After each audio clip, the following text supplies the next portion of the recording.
In today's video, I'm going to teach you how to enter or exit gallery view in Zoom, a handy feature that can enhance your video conferencing experience whether you're using Windows, Mac OS, or Linux. Let's dive in and break down the steps so you can effortlessly switch views during your Zoom meetings. First, ensure you've joined or started a Zoom meeting. Once you're connected, all of your meeting options are at your fingertips.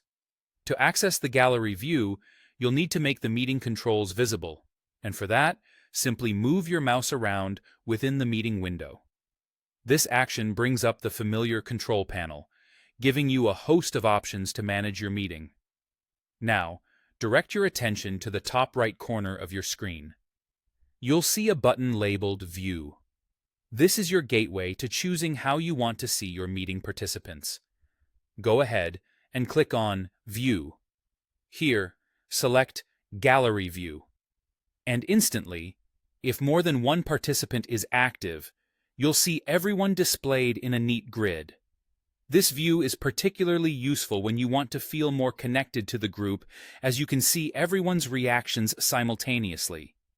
Switching back is just as easy. If you decide you prefer focusing on whoever is speaking or another layout, hover your mouse again and click on the View button.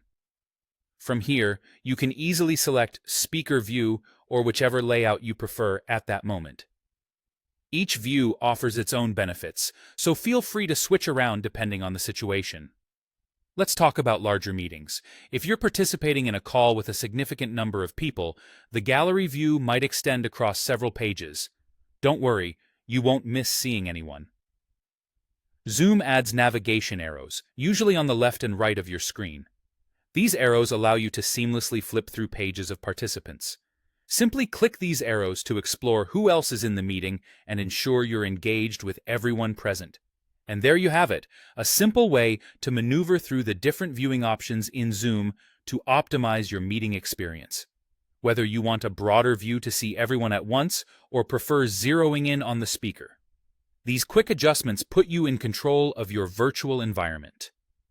Experiment with these options during your next meeting to find what suits your needs best. So next time you're in a Zoom meeting, you'll be able to navigate these views with confidence, making your virtual interactions as dynamic and engaging as possible. If you've found this guide helpful, be sure to check out our other videos for more Zoom tips and tricks. Thanks for watching, and happy Zooming!